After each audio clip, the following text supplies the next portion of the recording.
سورہ احقاف شروع ہو رہی ہے، اس کا سنگولر ہے حقف.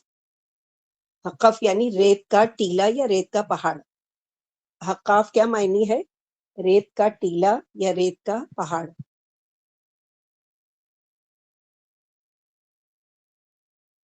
یہ بھی مکی صورت ہے، مکی دور کی آخری دور کی صورتوں میں سے ہے، اور یہاں پر حوامیم کا اینڈ ہو رہا ہے. کہاں سے شروع کیے تھے حوامیم ہم لوگوں نے اس سے پہلے؟ وہاں پر میں نے بتائی تھی یہاں سے شروع ہو رہا ہے اور جا کر احقاف پر اینڈ ہوگا. کہاں سے شروع ہوا تھا؟ سورہ حامیم سجدہ یاد ہے کہ نہیں؟ سورہ حامیم سجدہ. اور پاس ہاں میں ہے نا. حامیم سجدہ میں. حامیم سجدہ سے احقاف تک کا حوامیم یعنی جو وہ صورتیں جو حامیم سے شروع ہوتی ہے، جن کو ملا کر کیا کہا جاتا ہے؟ حوامیم. اس کا یہ اینڈ ہے، یعنی آخری صورت ہے، اس کی کڑی، اس کے چین کی آخری سورہ ہے سورہ احقاف. اس کی 25 آیتیں ہیں اور 4 رکوع ہیں اور 644 کلمات ہیں اور 2595 حروف ہیں. باجی یہاں ذرا ایسا بولیے نا کتنے حروف ہے. اور وہ باجی آپ بولتے نا یہ آیتیں یہ بھی یاد آپا رکھنا ہے. 35 آیتیں ہیں. تو 35 تو بول رہی ہوں، 35 تو بول رہی ہوں میں، کیا سنیں؟ مجھے سننے نہیں آ رہا.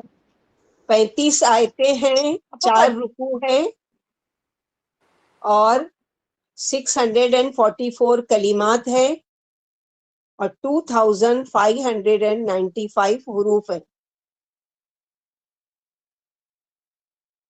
آپا کیا بولے 2000؟ 2595 حروف، ورڈز. 35 آیتوں میں کتنے حرف ہیں؟ جیسے حرف کیا ہے؟ تا، نون، زا، یا، لام، الف، لام، کاف، تا، یہ سب حروف ہیں. اور حرف ملا کر ٹوٹل تعداد کتنی ہے 35 آیتوں میں؟ 2595. جیسے کہ حروف مقطعات کے بعد طریقہ کیا ہے کہ فوراً کتاب کا انٹروڈکشن، فوراً کتاب کی کوئی نہ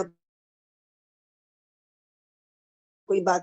حامیم تنزیل الکتاب من اللہ العزیز الحکیم، نازل کرنا ہے کتاب کا اللہ کی طرف سے جو زبردست ہے، حکمت والے ہیں.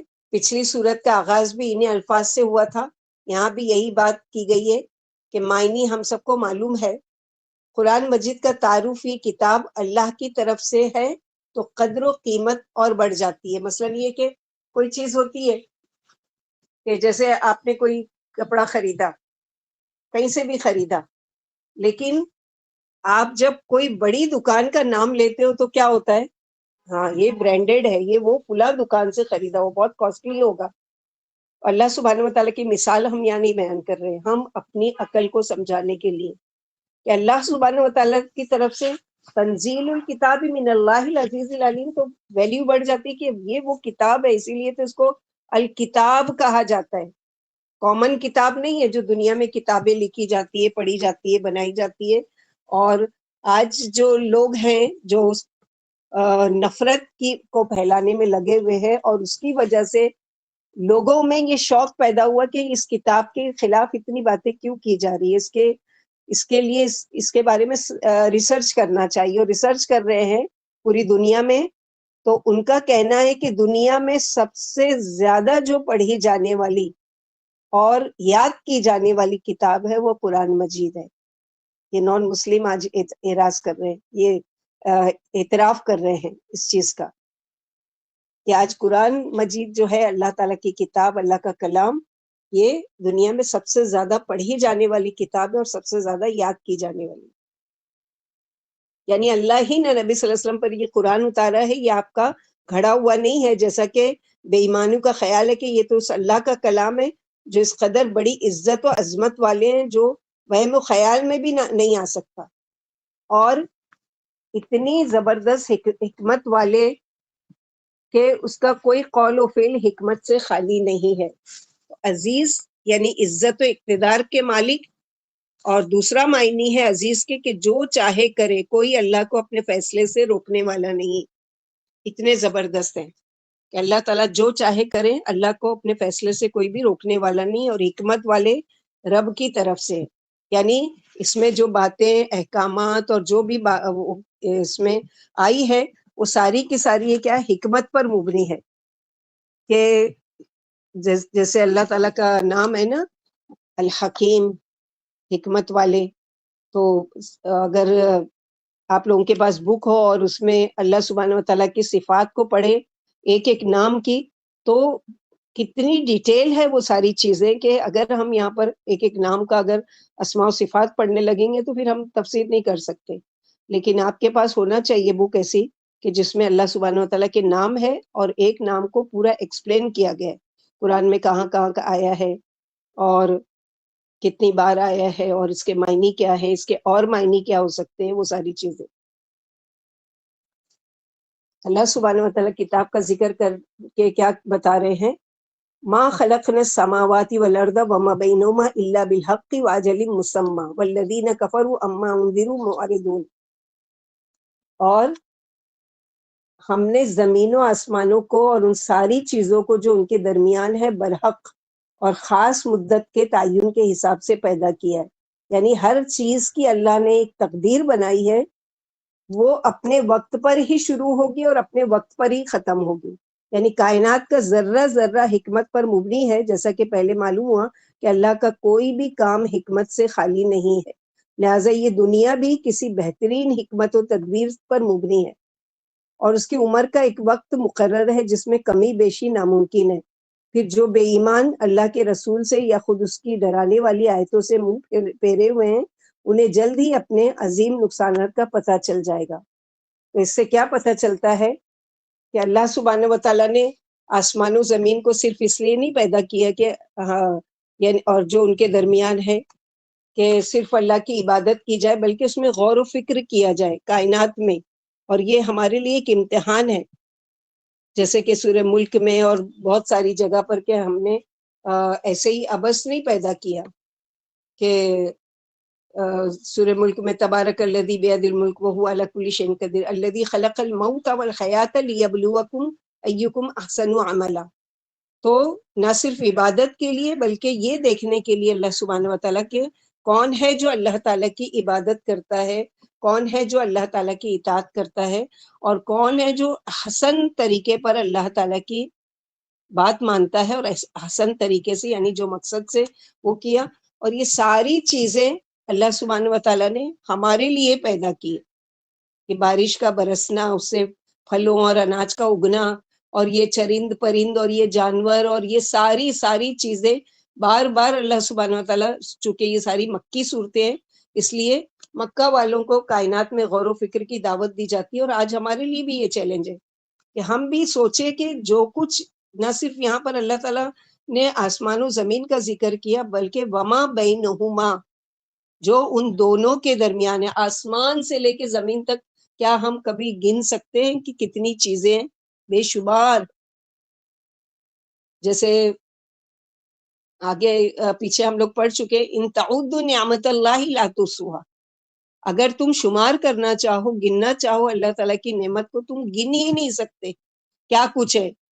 تمہاری یہ جو کیلکولیٹر ہے وہ فیل ہو جائے گا، تمہاری بڑی سے بڑی ٹیکنالوجی فیل ہو جائے گی، پھر بھی تم کو پتہ نہیں ہے کہ کیا کچھ ہے.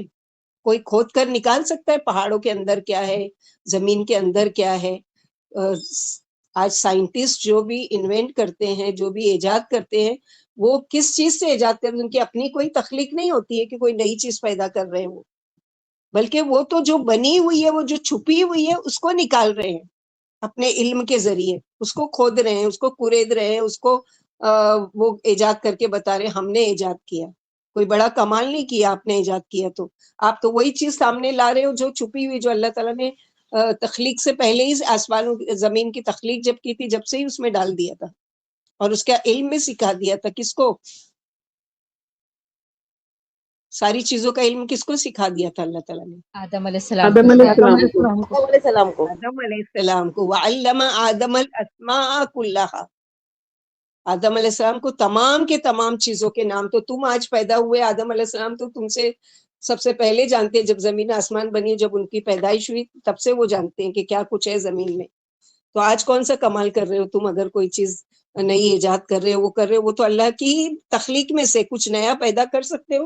ایک مکھی اور مچھر کا پر تو پیدا کر نہیں سکتے، اور تکبر تم کرتے ہو کہ ہم نے ایجاد کیا اور ہم نے وہ کیا. ہاں ٹھیک ہے، ایک طرح سے خدمت ہو رہی ہے مخلوق کی، نئی نئی چیزیں انوینٹ کر کے، کہ اس کے ذریعے سے نئی چیزیں، نئی ٹیکنالوجی آ رہی ہے، نیا چیز آ رہا ہے. اور وہ لیکن یہ تقدیر تو اللہ تعالیٰ نے بہت پہلے ہی بنا دی تھی کہ یہ چیزیں آئیں گی، ان کا وجود ہوگا اور اس سے لوگ فائدہ اٹھائیں گے. لیکن وہی ہے نا کہ قلیلا ما تشکرون، فائدہ تو اٹھا رہے ہو لیکن شکر کتنا کرتے ہو اس رب کا، کہ اس رب کریم نے ہمارے لیے یہ اور یہ اور یہ پیدا کیا اور یہ ساری چیزیں بنائی. تو کافر و مشرک آج کے زمانے میں تو ہم زیادہ غور و فکر سے قرآن کو سمجھ سکتے ہیں نا، کیونکہ ہماری کائنات میں بہت ساری ایسی چیزیں آگئی جو آج سے 1450 سال پہلے مشرکین مکہ جانتے بھی نہیں تھے. ان کو جو پڑھ کر سنایا جا رہا ہے، بتایا جا رہا ہے، تو ان کے لیے ایک عجیب باتیں تھی. ان کی تو ایک لمٹ، ایک اپنی کنٹری تک کا ایک وہ حدود تھی نا ان کی، کہ یہی ہماری دنیا ہے، یہی اونٹ ہے، گھوڑے ہے، خچر ہے، بکریاں ہے، اور ریگستان ہے، اور چشمے ہیں، کھجوروں کے درخت ہے، بس اتنی لمٹ ان کی تھی. لیکن آج کے دور میں تو سوچ بھی نہیں سکتے کہ کتنی چیزیں، اور جیسے اللہ تعالیٰ نے کہا کہ نا کہ ہم زمین کو ننقصھا، ہم کم کرتے ہوئے جوڑ رہے ہیں. تو آج دنیا کیا ہے، گلوبل ایسا ہے کہ بالکل مل چکا ہے، یعنی آسان ہو گیا ہے ایک کنٹری سے دوسرے کنٹری کی طرف جانا، اور سکیڑتے لا رہے ہیں، ہم ملا رہے ہیں. ملانے کا مطلب ایک تو یہ کہ سکڑ کر زمین ایک دوسرے سے مل رہی ہے، ٹچ ہو رہی ہے، دوسرے یہ کہ فاصلے کم ہو گئے. تو یہ ساری چیزیں اللہ سبحانہ وتعالیٰ غور و فکر کی. تو آج تو ہمارے لیے اور بھی آسان ہو گیا ہے قرآن پہ غور و فکر کرنا. لیکن افلا یتدبرون القرآن، کیا پھر تم قرآن میں غور و فکر نہیں کرتے؟ تو قرآن تو ہمیں غور و فکر کی دعوت دیتا ہے کہ یہ ساری چیزوں پر غور و فکر تو کرو کہ ہے کیا یہ. پھر آگے اللہ سبحانہ و تعالیٰ فرماتے ہیں، باقی اس سے یہ بھی وہ ہوا کہ جو یورینس، میریخ، نیپچون وغیرہ جو گیلیکسیز ہیں، یہ بھی اللہ تعالیٰ نے ہم کو پہلے ہی بتا دیے نا کہ میں نے تمہارے بالکل لیے پیدا کرے. بالکل خلق آج تم اس کو مطلب ڈھونڈ کے بتا رہے ہو لوگوں کو، بٹ یہ تو تھی ہے نا، وہی پہلے سے موجود تھی نا. اللہ موجود ہے. تعالیٰ نے تو ہاں، تبارک الذی میں سورہ ملک میں بتا ہی دیا نا، اور گلوبل وَلَقَدْ وارمنگ زَيَّنَّا السَّمَاءَ بڑھتے جا الدُّنْيَا. رہے نا، مغرب کی طرف ہوں اس جھکاؤ وہی نئی ہوتا نئی ہے. بالکل نئی نئی چیزیں جو لا رہے ہیں تو وہ پہلے سے موجود تھی، اس کو نکال رہے ہو. تم نئی چیز کچھ بنا نہیں رہے ہو، یا نئی چیز کوئی تخلیق نہیں کر رہے ہو. قل ارأيتم ما تدعون من دون الله اروني ماذا خلقوا من الارض ام لهم شرك في السماوات ائتوني بكتاب من قبل هذا او اثارة من علم ان كنتم صادقين.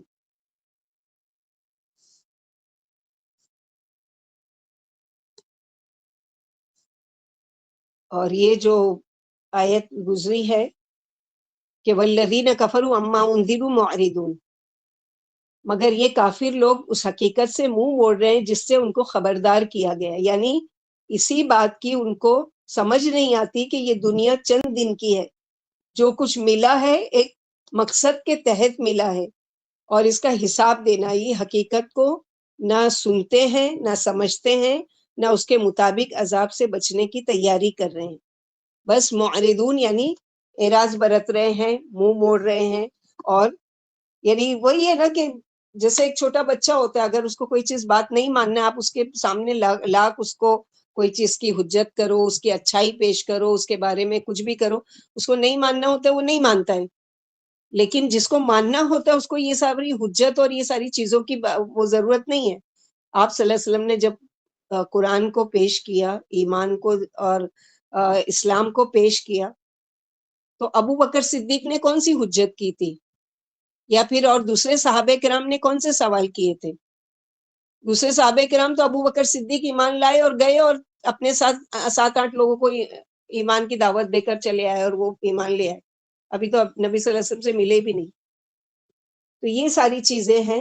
تو اے نبی صلی اللہ علیہ وسلم ان سے کہو کبھی تم نے آنکھیں کھول کر دیکھا بھی ہے کہ وہ ہستیاں کیا جنہیں تم اللہ کو چھوڑ کر پکارتے ہو، دکھاؤ تو صحیح مجھ کو کہ زمین میں انہوں نے کیا پیدا کیا ہے، کون سی چیز وہ یعنی اصل میں بنا کر لائے ہیں کہ انہیں بھی عبادت میں حصہ دیا جائے، ان کو بھی یعنی پھر بڑا مان دیا جائے. ایتونی بھی کتاب من قبلی، میرے پاس کوئی کتاب تو لاؤ، یعنی کوئی دلیل تو لے کر آؤ. جیسے اکثر لوگ حجت کرتے ہیں جب آپ ان کو کوئی بات بتاتے ہیں کہ اچھا کہاں سے پڑھا، کس آیت میں، حدیث میں ہے، کس حدیث میں ہے. اسی طرح دنیا کے علوم میں بھی تم دلیل مانگتے ہو، یعنی جس طرح تم کو جب کوئی بات بڑھائی جاتی ہے، اچھا تو جن کو نہیں ماننا ہوتا ہے کہاں حدیث میں آیا ہے، کہاں قرآن کی کون سی آیت میں آیا ہے، کون سے پارے میں آیا ہے، کہاں پر اللہ تعالیٰ نے یہ چیز کہا ہے. تو اتنی حجت تم کو نہیں ماننا ہوتا جو بات کا، تو اتنی ہیلے بہانی اور حجت کرتے ہو. تو دنیا کے معاملے میں تو تم نہیں کسی سے پوچھتے، اچھا تم یہ لے کر آئے ہو کہاں سے، کہاں لکھا ہے کتاب میں، کون سی دنیا میں یہ ساری چیزیں. تو یہ جو اللہ کے سوا تم نے دوسری ہستیاں بنا لی ہے، ان کی کیا دلیل ہے کہ وہ تمہاری مدد کرتی ہیں یا تمہاری فریادیں سنتے ہیں. میں تو تم کو کتاب کے ذریعے دلیل دے رہا ہوں، تم بھی مجھے اس کی دلیل کی کے مطابق کوئی کتاب لے کر آؤ، یا علم کا کوئی نشان، آثار کہتے ہیں اثر یعنی نشان کو، یعنی کوئی روایت لاؤ یا کوئی تحریر لاؤ جس کا کوئی اثر یا نشان باقی رہ گیا ہو، یعنی عقلی اور پختہ دلیل لے کر آؤ. پہلے انبیاء کی تعلیمات کا کوئی حصہ بچا ہوا ہے جو قابل اعتماد ذریعے سے نقل ہوتا آیا ہو، وہ لے کر آؤ. یعنی شرک کی دلیل تو آدم علیہ السلام کے زمانے سے بھی نہیں ہے، باقی ماندہ کسی حصے میں بھی نہیں ہے. کہاں سے تم شرک کی بات کر رہے ہو، ان کنتم صادقین، اگر تم سچے ہو. اللہ سبحانہ و تعالیٰ تو انبیاؤں کے ذریعے اللہ کے نبی صلی اللہ علیہ وسلم سے کلمات کہلوائے جا رہے ہیں، لیکن دراصل یہ اللہ تعالیٰ کی طرف سے چیلنج ہے. یعنی ذرا ان بتوں کے پجاریوں سے پوچھو کہ جن جھوٹے معبودوں کے سامنے تم اپنی ناکیں رگڑتے ہو، پیشانیاں گھس رہے ہو، گھٹنے ٹیکتے ہو، مجھے بھی تو کچھ ان کی قدرت اور عالم میں ان کا اختیار دکھلاؤ. زمین کا کون سا خطہ انہوں نے بنایا ہے، آسمان میں ان کا کہاں قبضہ ہے. حقیقت کی نگاہ سے دیکھو گے تو کائنات عالم کا پیدا کرنے والا اور چھوٹی بڑی چیز بنانے والا اللہ ہی کو پاؤ گے، اس کے علاوہ کسی کو ایک ذرے کا بھی اختیار نہیں. کوئی مکھی کا پر بھی نہیں بنا سکتا، اپنی تمام کائنات کا وہی اکیلے مالک ہے، اس کا ہر چیز پر کلی اختیار و قبضہ ہے. پھر افسوس اس سے کٹ کر دوسروں سے کیوں جڑتے ہو، کیوں در در کی ٹھوکریں کھاتے پھرتے ہو، آڑے وقت کیوں دوسروں کو پکارتے ہو. وہ تمہارا کیا بنا دیں گے، وہ تو خود تمہارے محتاج ہیں. تمہیں کس نے یہ شرک سکھایا ہے؟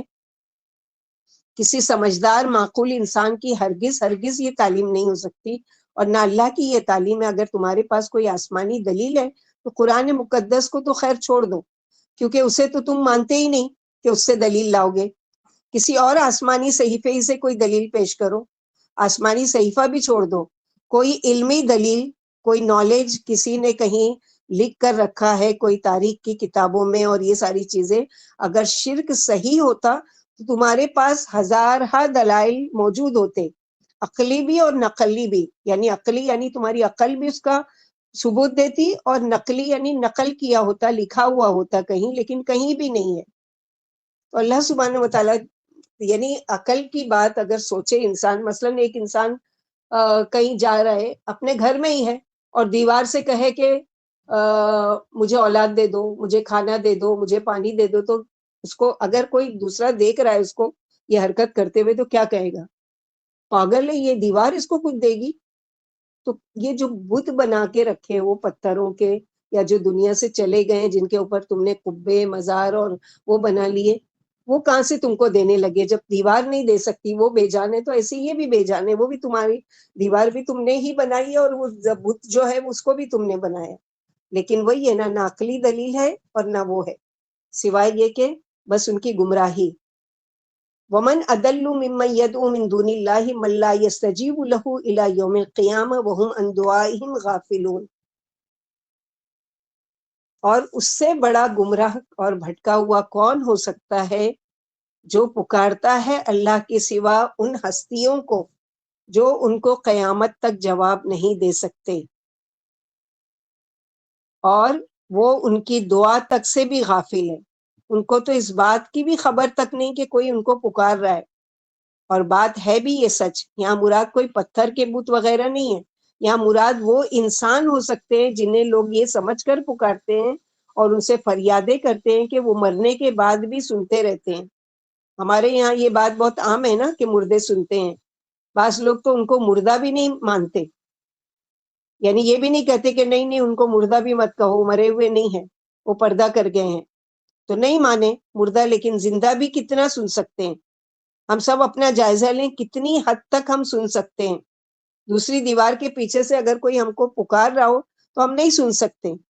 یا اللہ تعالیٰ نے یہ کان جو ہے نا، کبھی انشاءاللہ اگر ٹائم ملا تو صرف ایک کان کی سماعت جو ہے اس پر ایک اسکالر ہے ڈاکٹر مصطفیٰ کر کے، انہوں نے ریسرچ کی، ایک ایک چیز پر انہوں نے کی ہے، دل پر اور اسکن پر، کان پر. تو کان کا کہتے ہیں کہ ایک لمٹ اللہ تعالیٰ نے رکھی ہے کان کی، اتنی آواز سن سکتے. اگر کتنا وہ اس کا کچھ پیمانہ ہوتا ہے نا ناپنے کا، مجھے یاد نہیں آ رہا ہے، اگر اس سے زیادہ آواز ہوئی نا تو یہ کان کے پردے پھٹ جائیں گے. ذرا سا کہیں بچتا ہے یہ ساری چیزیں تو ہم لوگوں کا کیا حال ہوتا ہے، دھن دھن باجی کر کے پلین سر گھومنے لگتا. پلین میں یہی تو وہ پہلے ایئر وہ دیتے نا اپنے کو، پلین کیا میں چیز؟ چڑھتے تو اکثر ایئر ہاں ایئر وہی ہے، کان کیسا ہو جاتا ہے کہ درد ہاں کرنے لگتا ہے نا کان ایک دم، جو ایئر جتنا فون زیادہ وغیرہ پلین لگاتے وہ رہے گا اتنا ہیں. زیادہ اس سے اڑتا اس ہے کی وجہ تو ہاں کان پھٹ جاتے ہیں اکثر بچوں کے، اس کے تو پہلے وہ وہی لگا وہی کے کھولتے ہیں. تو صحیح ہے. وہی ہے. تو اس آواز کا بھی ایسے ہی ہے کہ ہم زندہ ہوتے ہوئے مردوں کی تو بات ہی چھوڑ کے وہ سن سکتے یا نہیں، زندہ ہوتے ہوئے ہم کتنا سن سکتے، ایک لمٹ ہے ہماری.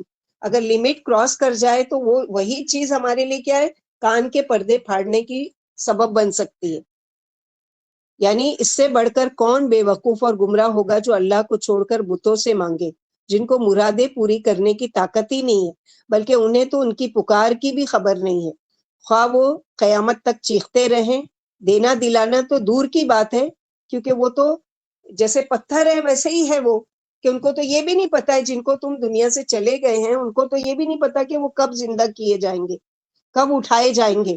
یہ اختیار نہیں ہے تو کہاں یہ کہ تمہاری آوازیں سن سکتے ہیں. جیسے کہ کل ہم لوگ جنگ بدر کا اور احد کا پڑھ رہے تھے اپنی کلاس میں، تو وہاں پر یہ ہے کہ اللہ کے نبی صلی اللہ علیہ وسلم کو خاص ایک معجزہ دیا گیا تھا کہ بدر میں جب مشرکین مکہ جو ابو جہل ہے اور دوسرے سرداران کفار تھے، ان سب کو یعنی ڈال دیا گیا ایک گڑھے میں.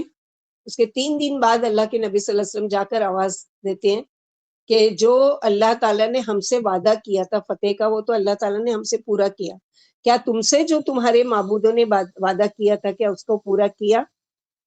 تو عمر رضی اللہ تعالیٰ کہتے ہیں کہ یا رسول اللہ صلی اللہ علیہ وسلم، آپ ان کو سنا رہے ہیں جو سن نہیں سکتے. تو آپ صلی اللہ علیہ وسلم نے کیا کہا، یہ تم سے بہتر سن سکتے ہیں لیکن یہ مجبور ہے کہ جواب نہیں دے سکتے. تو یہ خاص معجزہ خالی اللہ کے نبی صلی اللہ علیہ وسلم کو ہے. تو آپ کے لیے ہی تھا کہ اس وقت کے لیے آپ نے ان لوگوں کو سنوایا اور انہوں نے سنا لیکن جواب دینے سے قاصر تھے. اب اسی کو دلیل بنا کر کیا کہتے ہیں، ہاں اللہ کے نبی صلی اللہ علیہ وسلم جب سنوا سکتے ہیں تو اللہ کے نبی صلی اللہ علیہ وسلم خود کی کیسے نہیں سن سکتے. لہٰذا چلو اور ان سے یا رسول اللہ ہماری فریاد رسی کیجئے، اور یا رسول اللہ ہماری بگڑی بنائیے، اور یا رسول اللہ ہماری مشکلیں آسان کیجئے. یہ ساری چیزیں یہ بھی اللہ تعالیٰ کو پسند نہیں ہے. کہ رسول اللہ جو تھے وہ ایک بشر ہی تھے، مگر اسپیشل بات یہ تھی کہ وہ ان پر وحی کی جاتی تھی، اس کے علاوہ کوئی وہ نہیں ہے. جیسا کہ قل انما انا بشر مثلکم یوحی الی انما الہکم الہ واحد، یہ ساری چیزیں شرک ہے. لیکن آج سمجھاؤ تو اتنی موٹی عقل، بڑی بڑی باتیں سمجھ میں آ جاتی دنیا کی، لیکن یہ بات ان کے دماغ میں نہیں بیٹھتی کہ یہ کیسے ہو سکتا ہے، اس کو تو ہم مان ہی نہیں سکتے. ہم مانتے ہی نہیں ہیں وہ بشر ہے. جب بشر نہیں ہے تو فوت کیسے ہوئے، اور ان کی نماز جنازہ کیسے پڑھائی گئی، ان پر ان کو کفن دفن کیسے کیا گیا، ان کو قبر میں دفن کیسے کیا گیا، ان کی وراثت کیسے تقسیم ہوئی ان کی بیویوں نے کیوں عدت گزاری بیواؤں والی جب آپ وفاتی نہیں ہوئے؟ تو جاہلوں اگر پڑھنا شروع کرو تو آپ کے اوپر خود ہی دلیلیں کھلے گی، لیکن پڑھنا ہی نہیں چاہتے نا، کیونکہ ان کو ماننا نہیں ہے۔ اگر پڑھیں گے تو ماننا پڑے گا اور حجت ہو جائے گی، اس لیے پڑھنا ہی نہیں ہے اور نہ سننا ہے کسی کی، کوئی اگر بتائے بھی ان کو کہ یہ ساری چیزیں خرافات ہیں۔ وَإِذَا حُشِرَ النَّاسُ كَانُوا لَهُمْ أَعْدَاءً وَكَانُوا بِعِبَادَتِهِمْ كَافِرِينَ۔ قیامت کے دن ہوگا کیا؟ آج جن کو پکار رہے ہیں اور جب لوگ اکٹھے کیے جائیں گے قیامت کے دن تو وہ ان کے دشمن بن جائیں گے۔ کون؟ جن کو یہ پکارا کرتے تھے، اپنے پکارنے والوں کے ہی دشمن ہو جائیں گے اور اپنے پکارنے والوں کے ہی انکاری ہو جائیں گے۔ ہم نے تو نہیں کہا تھا کہ ان کو کہ ہم کو پکارو، یا ہم نے نہیں کہا تھا کہ یہ ہم کو بڑا مانو یا ہماری عبادت کرو۔ تو قیامت کے دن جب سب قبروں سے اٹھ کر میدان حشر میں محشر میں جمع ہوں گے تو جھوٹے معبود اپنے پرستاروں کے دشمن بن جائیں گے اور صاف انکار کر دیں گے کہ یہ ہماری پرستش نہیں کرتے تھے، یہ تو شیطان کے پجاری تھے، جیسے کہ سورہ مریم آیت نمبر 82 میں وَاتَّخَذُوا مِن دُونِ اللَّهِ أَندَادًا، مشرکوں نے اللہ کے سوا اور معبود بنا لیے ہیں تاکہ وہ انہیں عزت دلائیں۔ ایسا نہیں ہوگا، وہ تو ان کی عبادت ہی کا انکار کر دیں گے اور ان کے مخالف ہو جائیں گے۔ یعنی جس وقت یہ ان کے محتاج ہوں گے کہ آج وہ ہمارے بڑے، ہمارے پیر، ہمارے بزرگ، ہمارے اولیاء اللہ آج ہماری مدد کریں گے، آج یہ کیا ہو گیا کہ جن پر ہم گمان کر کے آئے تھے آج تو ان لوگوں نے ہی ہم کو محتاج بنا کر چھوڑ دیا، تو وہ ان سے بیزار ہو جائیں گے۔ ابراہیم علیہ السلام نے فرمایا تھا سورہ عنکبوت آیت نمبر 25 میں انما اتخذتم من دون اللہ اوثانا، تم نے اللہ کے سوا جو بتوں سے تعلقات قائم کر لیے ہیں اس کا وبال قیامت کے دن تم ہی پر پڑے گا، جبکہ تم ایک دوسرے کا انکار کر بیٹھو گے۔ تمہاری جگہ دوزخ میں متعین ہو جائے گی اور تمہارا کوئی مددگار کھڑا نہ ہوگا۔ یعنی جن پر تم تکیہ کر کے رکھے ہو، مثلا یہ کہ کوئی سعودی عرب میں ہے اور وہ کما رہا ہے اور کما کر بینک بیلنس بھیج رہا ہے کہ میں جب وہاں جاؤں گا آرام سے زندگی گزاروں گا، کہ میرا جو ہے اس کو نکالوں گا اور اس کے ذریعے سے پراپرٹی خریدوں گا، گھر خریدوں گا یا جو بھی ہے، اور باقی زندگی میری آرام سے گزرے گی۔ اور معلوم پڑا یا تو بینک جو ہے اس نے گمن کر دیا اس کا پیسہ، یا گھر والوں کو بھیجا ان لوگوں نے اڑا کھا کے برابر کر دیا، یا جو بھی ہے اب واپس جا نہیں سکتا کیونکہ ریٹائرمنٹ ہو چکا ہے، یہاں آیا ہے تو کچھ بھی نہیں ہے، تو سوچو کہ اس کا کیا بنے گا۔ یہ ایک مثال۔ تو قیامت کے دن یہ جن کے اوپر تکیہ کیے ہوئے ہوں گے، جن پر گمان کیے ہوں گے کہ یہ ہم کو قیامت کے دن اللہ کے عذاب سے بچا لیں گے، اللہ کے غضب سے ہم کو چھڑا لیں گے، اور ان کا حال کیا ہوگا کہ اس دن مایوس اور محتاج ہو کر کھڑے ہوں گے۔ اللہم لا تجعلنا منہم۔ اسی لیے شرک کا عمل کرنا تو دور کی بات، شرک کا خیال بھی ہمارے دل میں نہیں آئے۔ اگر آ جائے تو اللہ سے دعا کریں اللہ ربی لا اشرک بہ شیئا، کیونکہ سب سے بڑا خسارے والا کام یہ ہے شرک، کہ اللہ سبحانہ وتعالیٰ کو یہی چیز نہیں پسند ہے۔ کئی جگہ ہم لوگ اب تو خیر 25 پارہ گزر چکے، کتنی جگہ شرک کی کئی مثالیں ہم لوگ پڑھ چکے۔ تو اللہ ربی لا اشرک بہ شیئا، اللہ تعالیٰ ہم اقرار کرتے ہیں کہ ہم آپ کے ساتھ، آپ ہی ہمارے رب ہو، آپ کے سوا کوئی معبود نہیں، اور ہم آپ کے ساتھ کسی کو بھی شریک نہیں کرتے۔ وَإِذَا تُتْلَى عَلَيْهِمْ آيَاتُنَا بَيِّنَاتٍ قَالَ الَّذِينَ كَفَرُوا لِلْحَقِّ لَمَّا جَاءَهُمْ هَذَا سِحْرٌ مُبِينٌ، اور جب ان پر ہماری آیات کھلی کھلی پڑھ کر سنائی جاتی تھی تو یہ کافر لوگ اس کے متعلق کیا کہتے تھے کہ یہ تو کھلم کھلا جادو ہے۔ یعنی نبی جو ہے وہ جادوگر اور جو بات کر رہا ہے وہ جادو، یعنی مشرک بڑے سرکش اور ہٹ دھرم تھے، جب انہیں اللہ کی آیتیں سنائی جاتی ہیں تو صاف جادو یا خود ساختہ کلام بنا دیتے ہیں۔ نہ ماننا اور جھٹلانا ان کی گھٹی میں پڑا ہوا ہے، شرک و کفر ان کی من پسند باتیں ہیں۔ اللہ تعالیٰ نبی ہی سے جواب دلواتے ہیں، یعنی نبی کے ذریعے کہتے ہیں کہ کہو ان سے، کیا کہو کہ ام یقولون افتراہ قل ان افتریتہ فلا تملکون لی من اللہ شیئا هو عالم بما تفیدون فیہ کفی بہ شہیدا بینی وبینکم وہو الغفور الرحیم۔ کیا ان کا یہ کہنا ہے کہ رسول نے اسے خود گھڑ لیا ہے؟ قرآن کو سحر کیوں کہتے تھے؟ کیونکہ اس قرآن کا جو انداز اور دل پر اثر کرنے والا جو طریقہ ہے اس کی وجہ سے اس کو جادو کہتے تھے، یا پھر کہتے تھے کہ اس شخص نے خود ہی اپنی طرف سے ایک بات گھڑ کر لے کر آیا. تو اللہ سبحانہ وتعالیٰ آپ کے ذریعے سے ہی ان کو جواب دلوا رہے ہیں. کہہ دیجئے کہ اگر میں نے اس کو گھڑا ہوتا تو مجھ پر اللہ کی پکڑ سے کچھ بھی نہ کوئی بچا سکتا تھا. جیسے کہ سورہ حاقہ میں ہے کہ وَلَوْ تَقَوَّلَ عَلَيْنَا بَعْدَ الْأَقَاوِيلِ لَأَخَذْنَا مِنْهُ بِالْيَمِينِ ثُمَّ لَقَطَعْنَا مِنْهُ الْوَتِينَ فَمَا مِنْكُم مِّنْ أَحَدٍ عَنْهُ حَاجِزِينَ.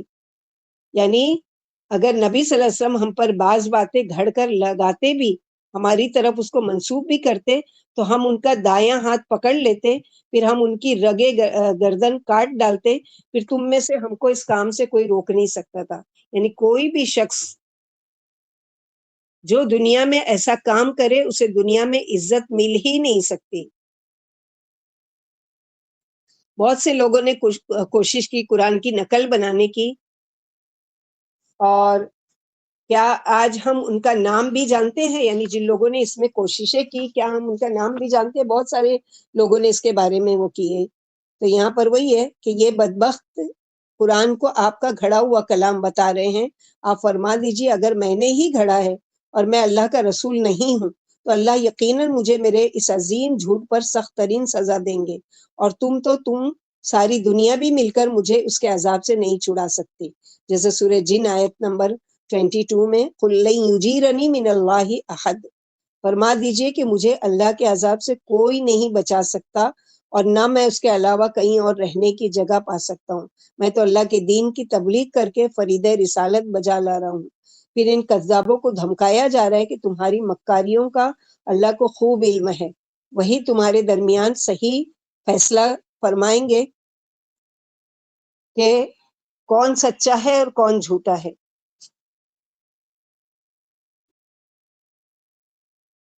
قل ما كنت بدعا من الرسل وما ادري ما يفعل بي ولا بكم ان اتبع الا ما يوحى الي وما انا الا نذير مبين.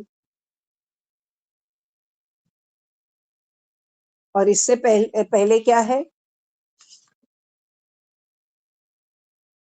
ہاں، هو عالم بما تفيدون فيه كفى به شهيدا بيني وبينكم وهو الغفور الرحيم.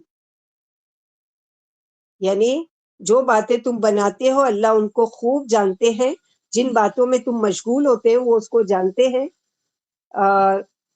فادہ یفیدو، کسی کو فیض پہنچانا، یعنی جس طرح سے تم قرآن کی تکذیب کرتے ہو اسے سحر اور من گھڑت کہتے ہو، اس کو سب اللہ سبحانہ وتعالیٰ اس کو پہلے سے جانتے ہیں، اس کو پہلے سے ہی وہ کرتے ہیں جو تم پڑھتے ہو یا تم جو شروع کرتے ہو گھڑتے ہو. کفا بھی شہیدم بینی و بینکم، میرے اور تمہارے درمیان وہی گواہی دینے کے لیے کافی ہے. وہ الغفور الرحیم، اور وہ اللہ غفور الرحیم ہے اس کے لیے جو توبہ کرے. غفور الرحیم کس کے لیے؟ جو توبہ کرے، اللہ سے رجوع کرے، اللہ کی طرف پلٹے. اگر تم رسول اللہ صلی اللہ علیہ وسلم کی بات مان لو گے تو پچھلی زندگی کے تمہارے گناہ معاف کر دیے جائیں گے. توبہ کی یہاں ترغیب دلائی جا رہی ہے اس آیت میں. پھر انہیں توبہ کی طرف رغبت دلائی جا رہی کہ یہ دنیا دارالعمل ہے، تمہارے لیے اب بھی وقت ہے، اپنی حرکتوں سے باز آ جاؤ اور سچے دل سے توبہ کر لو. اللہ بڑے عظیم بخشش اور کرم کرنے والے ہیں اور بندوں پر بڑے ہی مہربان ہیں. توبہ کا دروازہ کھلا ہوا ہے، اللہ تمہیں ہدایت فرمائیں گے اور تم پر رحم فرمائیں گے. جیسے کہ سورہ فرقان آیت نمبر 5-6 میں اللہ تعالیٰ نے فرمایا وَقَالُوا أَسَاطِيرُ الْأَوَّلِينَ، اور مشرکوں نے کہا یہ تو پہلوں کے افسانے ہیں جو آپ نے لکھوا لیے ہیں، یہی انہیں صبح شام پڑھ کر سنائے جاتے ہیں. آپ فرما دیجئے کہ یہ کلام اس اللہ نے اتارا ہے جو آسمان و زمین کی ہر پوشیدہ کو جانتے ہیں، اور وہ بڑی بخشش کرنے والے اور انتہائی مہربان رب ہیں. پھر ان کے تعجب کا جواب دیا جا رہا ہے. قُلْ مَا كُنْتُ بِدْعًا مِنَ الرُّسُلِ وَمَا أَدْرِي مَا يُفْعَلُ بِي وَلَا بِكُمْ إِنْ أَتَّبِعُ إِلَّا مَا يُوحَى إِلَيَّ وَمَا أَنَا إِلَّا نَذِيرٌ مُّبِينٌ. کہہ دیجئے میں کوئی انوکھا یا نیا رسول نہیں ہوں رسولوں میں سے، اور میں نہیں جانتا کہ میرے ساتھ کیا ہوگا اور تمہارے ساتھ کیا کیا جائے گا. میں جو پیغام لایا ہوں میرے سے پہلے جو رسول آئے اسی طرح کا پیغام لائے تھے. میں کوئی انوکھی بات نہیں کہہ رہا ہوں، سب نے ایک ہی چیز کی دعوت دی تھی کہ اللہ کے ساتھ شرک نہیں کرنا ہے. وما ادری ما یفعل بی ولا بکم، اور میں نہیں جانتا کہ میرے ساتھ کیا ہوگا اور تمہارے ساتھ کیا کیا جائے گا. جب اللہ کے رسول صلی اللہ علیہ وسلم اپنے بارے میں یہ نہیں جانتے کہ ان کے ساتھ کیا کیا جائے گا، تو بتاؤ کسی اور کے لیے کیا بتا سکتے ہیں کہ کسی کے ساتھ کیا معاملہ ہوگا. اور میں رسولوں میں سے کوئی نیا رسول نہیں ہوں کہ میرا معاملہ کچھ مختلف ہے. نہ میں اپنے اور تمہارے مستقبل کو جانتا ہوں اور نہ آخرت کے کل ہمارے ساتھ کیا کیا جائے گا. میرا کام تو بس اتنا ہی ہے کہ میں تو وحی کی پیروی کرتا ہوں. یعنی ان اتبع الا ما یوحی الی وما انا الا نذیر مبین، کہ میں تو بس اس وحی کی پیروی کرتا ہوں جو مجھ پر اللہ کی طرف سے کی جاتی ہے، اور میں ایک صاف صاف خبردار کر دینے والے کے سوا اور کچھ بھی نہیں ہوں. یعنی تمہیں میری نبوت پر اس قدر تعجب کیوں ہے؟ میں کوئی پہلا نبی تو ہوں نہیں، مجھ سے پہلے ہزاروں انبیاء آ چکے، پھر میرے آنے سے تم اس قدر کیوں بدک رہے ہو؟ مجھے تو یہ بھی خبر نہیں کہ میرے اور تمہارے ساتھ قیامت کے دن کیا معاملہ کیا جائے گا. ابن عباس رضی اللہ عنہ فرماتے ہیں لیغفر لک اللہ، سورہ فتح آیت نمبر 2 اس آیت کے بعد کی ہے، یعنی یہ آیت منسوخ ہے اور اس کی ناسخ لیغفر لک اللہ. آگے سورہ فتح جب ہم پڑھیں گے، جب یہ آیت لیغفر لک اللہ اتری جس میں بتایا گیا کہ اللہ نے آپ کے سارے گناہ معاف فرما دیے، تو ایک صحابی نے پوچھا کہ اللہ کے رسول یہ تو معلوم ہوگا کہ آپ کے ساتھ کیا ہوگا، یعنی آپ یہاں جو کہہ رہے ہیں کہ مجھے نہیں معلوم، تو اب وہاں پر بتا دیا گیا ہے کہ آپ کو بخش دیا گیا، تو آپ کو تو بتا دیا گیا ہے کہ آپ کے ساتھ کیا ہوگا. آخر اللہ تعالیٰ نے سورہ فتح آیت نمبر 5 اتاری جس میں ہے لیدخل المومنین اتری، یعنی تاکہ اللہ مومن مردوں اور عورتوں کو ایسی بہشتوں میں لے جائے جن کے نیچے نہریں بہتی ہیں. ایک صحیح حدیث میں ہے کہ صحابہ کرام نے آپ کو مبارکباد پیش کی اور پوچھا ہمارے لیے کیا ہے، یعنی آپ کے لیے تو پتہ چل گیا کہ آپ کی بخشش ہو گئی ہے اس آیت کے تحت جو سورہ فتح میں آئے گا لیغفر لک اللہ، تاکہ بخش دے اللہ آپ کے لیے، تو آپ کی تو بخشش ہو گئی، ہمارے لیے کیا ہے. تو اللہ تعالیٰ نے اس کے جواب میں اتارا سورہ فتح آیت نمبر 5 کہ مومن مردوں اور عورتوں کو ایسی جنت میں بہشتوں میں لے جائیں گے جن کے نیچے نہریں بہ رہی ہیں. اس پر صحابہ کرام بہت خوش ہو گئے. پھر فرمایا کہ آپ فرما دیجئے میں تو صرف وہی کا پیروکار ہوں، یعنی اتباع کرنے والا، میرا کام صرف چوکنا کرنا ہے، خبردار کرنا ہے. میرے منصب کی سب کو خبر ہے کہ میرے کیا کیا فرائض ہیں، انہیں میں جو اللہ تعالیٰ نے مجھ پر ذمہ داری ڈالی ہے وہ تو میں انجام دے رہا ہوں، وہ تو میں اپنی جو میرے اوپر اللہ تعالیٰ نے تبلیغ کا کام پہنچانے کی وہ کی ہے وہ تو میں کر رہا ہوں، لیکن میں تمہارے نفع و نقصان کا یا اس کا کسی چیز کا مالک نہیں ہوں. قل ارائیتم ان کان من عند اللہ وکفرتم بہ وشہد شاہد من بنی اسرائیل علی مثلہ فآمن واستکبرتم ان اللہ لا یہدی القوم الظالمین. کہہ دیجئے کیا کبھی تم نے غور کیا کہ یہ کلام اگر اللہ ہی کی طرف سے ہوا اور تم نے اس کا انکار کر دیا تو تمہارا انجام کیا ہوگا؟ کبھی تم نے اس بات کے بارے میں بھی سوچا ہے؟ اور اس میں تو شک ہی نہیں ہے کہ یہ اللہ کا کلام ہے، یعنی اگر ہو کی تو بات ہی نہیں ہے کہ اگر یہ اللہ تعالیٰ کا کلام ہے، یہ تو ہے ہی ہے 100% اللہ کا کلام. یعنی اگر واقعی یہ قرآن اللہ کا کلام ہے اور تم پھر بھی اس کے انکاری ہو تو مجھے بتاؤ کہ تمہارا کیا حشر ہوگا جس اللہ نے مجھے اپنا پاک کلام دے کر حق کے ساتھ تمہارے طرف بھیجا ہے، وہ تمہیں کیا کچھ سزائے دیں گے. تم اسے اللہ کا کلام نہیں بتاتے اور اس کی تکذیب کرتے ہو، حالانکہ اس کی صداقت و حقانیت کی شہادتیں اس سے پہلے آنے والی کتابیں بھی دے چکی ہیں جو اپنے اپنے زمانے والے نبی پر اتری. افسوس ایک اسرائیلی نے اس کی صداقت کی گواہی دی تھی. یاد ہے موسیٰ علیہ السلام کے زمانے میں ایک ایمان والا آیا اور اس نے گواہی دی تھی اور وہ اس پر ایمان بھی لے آیا تھا اور تم اعراض ہی کرتے رہے. اس نے اس کی حقانیت بھانپ لی لیکن تم نے اس کی پیروی سے جی چرایا، منہ بنائے اور غرور میں بھر گئے. اور اس اسرائیلی گواہ نے اپنے نبی کی کتاب کی تصدیق کی اور بغیر کسی چوہوں چرا کے ایمان لے آیا. مگر تم اپنے نبی صلی اللہ علیہ وسلم کی کتاب کی تکذیب کر رہے اور ایمان نہیں لاتے تو تم ظالم ٹھہرے. اللہ ظالموں کو صحیح راہ نہیں سجاتے، ان کی آنکھوں پر تو تعصب کی پٹی بندھی ہوئی ہے. یعنی حق سمجھ میں آتا تھا ان لوگوں کو، جیسے کہ ہم لوگ اس سے پہلے پڑھ چکے نا کہ ابو جہل کو بات قرآن سن کر سمجھ میں آ گیا تھا کہ یہ حق ہے، لیکن بس اپنے بڑے پن کی، یعنی اگر میں مان لیتا ہوں تو میں چھوٹا بن جاؤں گا، اس کو فکر تھی، اور اس لیے اس نے انکار کر دیا۔ اور اس جیسا ایک کلام پر تو بنی اسرائیل کا ایک گواہ شاہد بھی ہو چکا، مراد ہے تورات پر، اور تورات کی گواہی قرآن کا اللہ کی طرف سے ہونے کی گواہی ہے۔ تو وہ ایمان لے آئے اور تم نے تکبر کیا، بے شک اللہ ظالم لوگوں کو ہدایت نہیں دیتے۔ بنی اسرائیل کا شخص کوئی بھی شخص ہو سکتا ہے، تو وہ جیسے مان گیا ویسے تم بھی مان جاؤ، جیسے اس کی نجات ہو گئی ویسے تمہاری بھی نجات ہو سکتی ہے اللہ کی طرف سے۔ وقال الذين كفروا للذين آمنوا لو كان خيرا ما سبقونا إليه وإذ لم يهتدوا به فسيقولون هذا إفك قديم۔ جن لوگوں نے کفر کیا وہ ایمان لانے والوں سے کہتے ہیں اگر ہوتا اچھا، یعنی یہ کتاب پر ایمان لانا اچھا ہوتا، رسول پر ایمان لانا اچھا ہوتا تو نہ یہ سبقت حاصل کرتے ہم پر آگے بڑھ کر۔ مراد ہے حضرت بلال کی طرف اشارہ ہے کہ اگر اچھائی ہوتی اس کتاب میں، اچھائی ہوتی رسول کی اتباع کرنے میں، تو یہ جو ہم پر آگے بڑھ گئے ہیں یہ ہم سے آگے نہیں بڑھ سکتے تھے۔ بلال ہے اور حضرت عمار ہیں اور مکہ کے غریب لوگ ہیں، یہ ہم سے آگے نہیں بڑھ سکتے تھے جو ایمان لانے میں آگے بڑھ گئے۔ تو ان کا کہنے کا مطلب کیا ہے کہ اگر ایمان لانا کوئی اچھا ہوتا تو یہ مظلوم، پسے ہوئے، گرے پڑے معاشرے کے لوگ یہ ہم سے آگے نہیں نکل سکتے تھے، اس لیے کہ کفار سمجھتے تھے کہ آگے نکلنا ہر کام میں، ہر چیز میں ہمارا حق ہے۔ جب ہم دنیاوی اعتبار سے عزت میں، مرتبہ میں ان سے آگے ہیں، تو اگر ایمان کی دعوت اچھی دعوت ہوتی تو ہم اس میں بھی ان سے آگے بڑھ سکتے تھے۔ یہ لوگ ہم سے آگے نہیں جا سکتے، چونکہ ہم بڑے لوگ ہیں، ایمان نہیں لاتے، لہٰذا اس دعوت میں بھی کوئی چیز خیر نہیں ہے۔ تو حق کو قبول کرنے کے لیے اپنی خود پسندی کے نفس سے، اپنے خول سے باہر نکلنا ضروری ہے، اپنے بڑے پن سے، تکبر سے۔ یعنی مشرک کہتے ہیں کہ اگر قرآن خیر و برکت والا ہوتا تو ہم جیسے اللہ کے مقبول بندے سب سے پہلے اس پر، یعنی اپنے آپ کو کیا سمجھتے تھے کہ ہم اللہ کے مقبول بندے، اور یہ گرے پڑے بلال، عمار اور صہیب اور خباب وغیرہ ہم سے آگے نہ بڑھ پاتے، بھلا ہم ارباب حل و عقد کیسے پیچھے رہ جاتے، اور موٹی عقل والے ہم سے کیسے آگے بڑھ سکتے۔ ہمارا رب سب سے پہلے یہ ہمیں عطا فرماتے، یعنی اگر خیر ہوتا تو سب سے پہلے ہم کو ملا ہوتا۔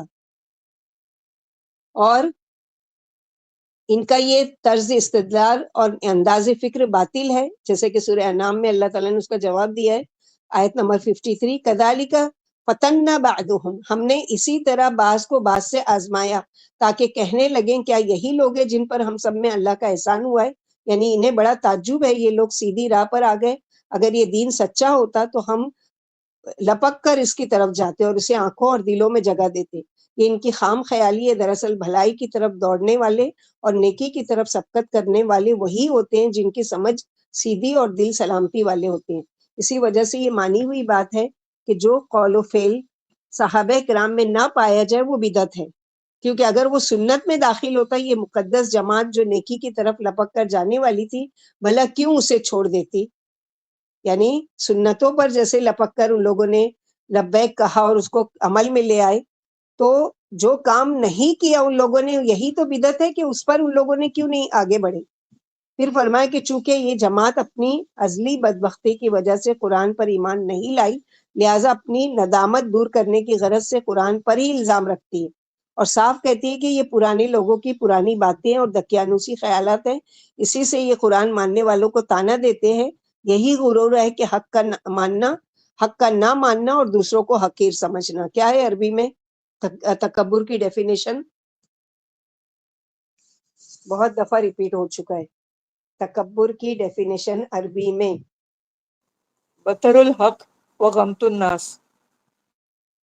بطر الحق و غمت الناس، یعنی بطر الحق یعنی حق کا انکار کر دینا، و غمت الناس اور لوگوں کو حقیر سمجھنا۔ تو یہ دونوں چیزیں ان متکبرین مشرکین کے جو بڑے بڑے سردار تھے، ان کے اندر یہ چیز کوٹ کوٹ کر بھری ہوئی تھی، تکبر بھی بہت تھا اور اپنے آگے لوگوں کو حقیر سمجھتے تھے، اسی لیے ان لوگوں نے کیا کیا، حق کا انکار کیا۔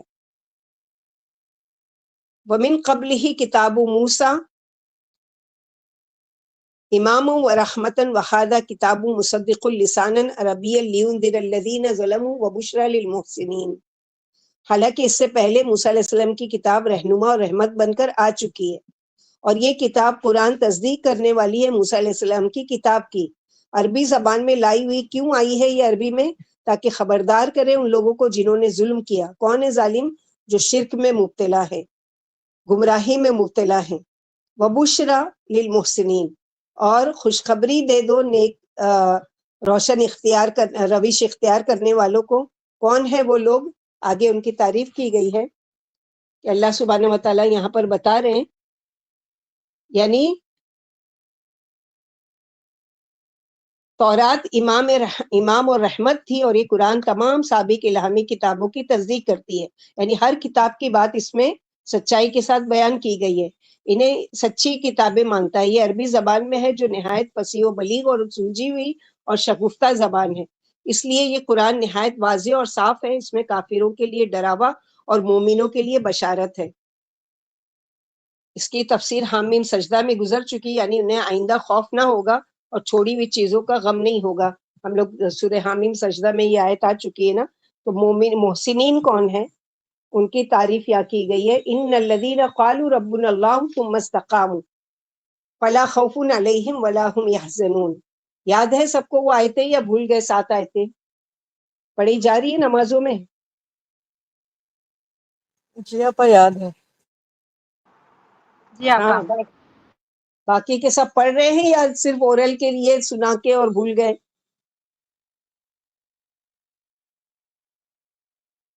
کسی کی بھی آواز نہیں ہے. یحملون العرش والی نبجی. نہیں، ان الذین قالوا ربنا اللہ ثم استقاموا تتنزل علیہم ہاں، الملائکۃ. 7 آیت. ہاں نہیں ہے یاد، اگر ہوتا تو فٹافٹ یہاں پر جواب آتا تھا. ہاں ہم پڑھتے ہیں، ہاں ہم کو یاد ہے ابھی تک، لیکن نہیں آ رہا ہے کسی کا بھی جواب. اس کا مطلب سب صرف اورل کے لیے یاد کیے تھے اور بھول گئے تھے. یاد رکھ لینا، قرآن کو پڑھ کر یاد کر کر پھر اس کو بھول جانا یہ بھی ایک کبیرہ گناہوں میں سے ہے. تو اس کو یاد رکھو اور نمازوں میں اس کو ریپیٹ کرتے رہو. وہی سے ملتی جلتی آیت یہ آ رہی ہے کہ ان الذین، وہ لوگ جنہوں نے کہا اللہ ہمارا رب ہے پھر اس پر جم گئے، ان کے لیے نہ کوئی خوف ہے اور نہ ہی وہ غمگین ہوں گے. تو یہ پوری ڈیٹیل وہاں پر آ چکی ہے. اور ان کے لیے کیا ہے؟ اولئک اصحاب الجنت خالدین فیہا، اور ایسے سب لوگ جنت میں جانے والے ہیں جہاں وہ ہمیشہ رہیں گے. جزاء بما کانوا یعملون، اپنے ان اعمال کے بدلے میں جو وہ کرتے رہے. یعنی اللہ کو رب مان کر پھر فرائض کی ادائیگی بھی کی، ورنہ زبان سے کہہ کر انسان چلتا بنے کسی کام کے لیے تو وہ استقامت نہیں کہلاتی. کہ آج کوئی بھی مسلمان کو پکڑ کر پوچھو کہ تمہارا رب کون ہے تو کیا کہے گا؟ اللہ. لیکن اللہ کی بات کو ماننا، فرائض کو انجام دینا، یہ ان کی لائف میں نہیں ہے. زبان تو ہے کہ ہمارا رب اللہ ہے، لیکن اللہ کی باتیں ماننا، جیسے کسی اسکالر نے کہا اللہ کو تو مانتے ہو، اللہ کی نہیں مانتے.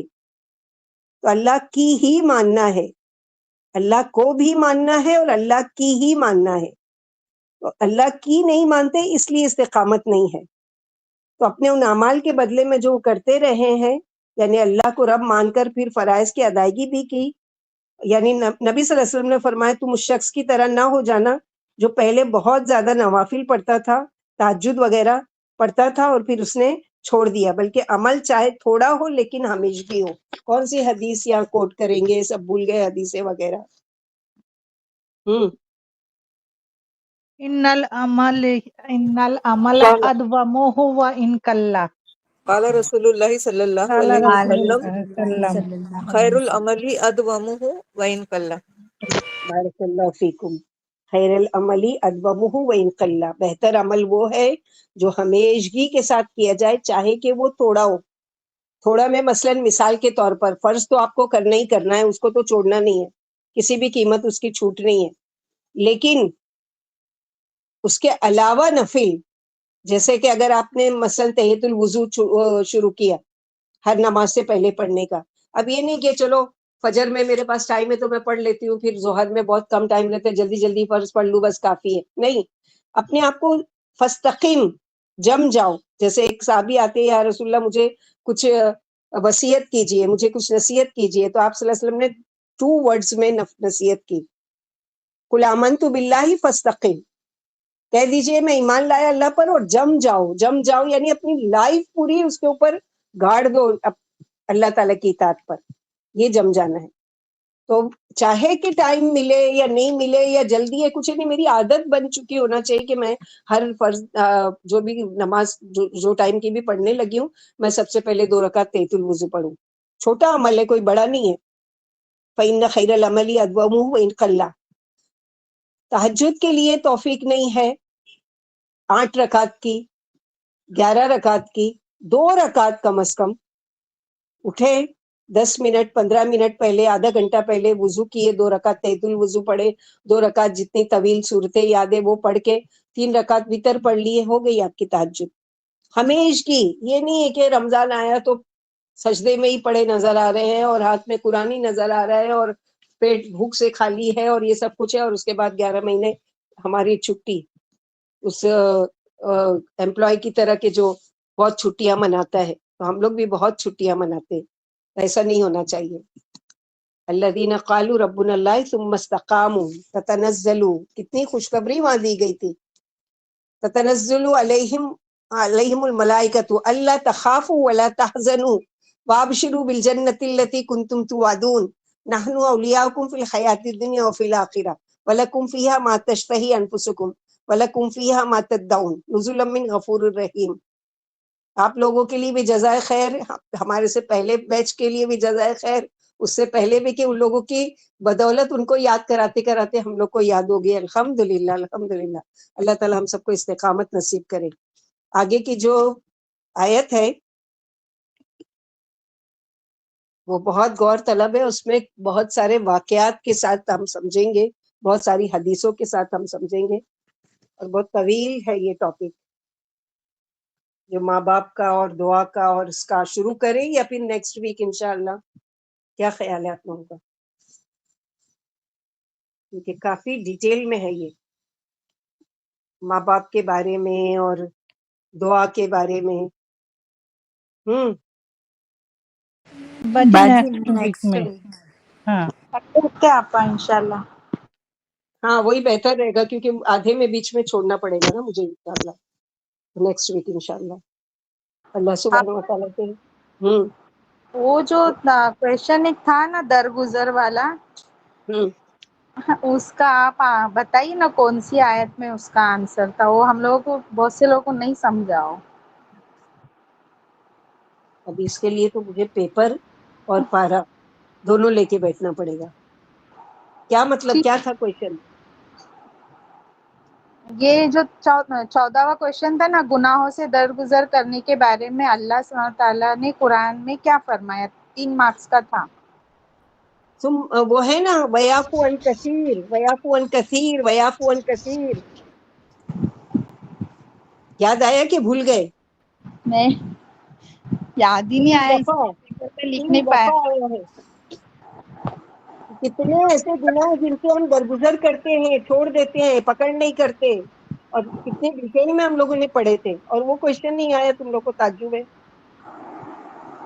ایک ورڈ یاد آ جاتا ویعفو عن کثیر، سمجھ میں آیا. 3 دفعہ اللہ تعالیٰ نے ایک کے بعد ایک آیتوں میں ایک ہے کہ بہت سارے تو ہم ایسے ہی اگنور کرتے ہیں تمہارے گناہوں کو. جیسے حدیث سے ہم لوگوں نے ثبوت پڑھا تھا نا کہ بہت سے ایسے گناہ ہیں کہ اگر اللہ تعالیٰ اس پر پکڑ کرنے لگے تو زمین پر کوئی بھی چلنے پھرنے والا جاندار موجود نہیں ہو. لیکن اللہ تعالیٰ بہت سارے گناہوں سے ہماری چشم پوشی کرتے ہیں، یعنی جانتے ہیں کہ اس کی پکڑ ہونا چاہیے لیکن اس کو چھوڑ دیتے ہیں اور اس کو عفو درگزر سے. تو وہی ہے ویعفو عن کثیر. پھر سے جا کے پارے میں دیکھنا کتنی مرتبہ آیا ہے. سمجھ میں آئی کہ نہیں ابھی بھی بات؟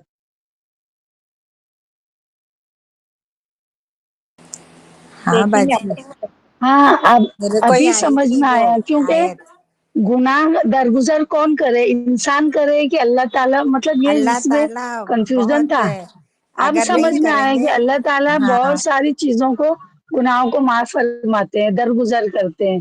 ہاں وہی. لیکن ہم لوگ، میرا بھی دماغ اپنا اسی پڑھو طرف کوئی. جا رہا تھا کہ ہم لوگ گناہ کرتے ہیں اور پھر گناہ کو ہی درگزر کرتے ہیں.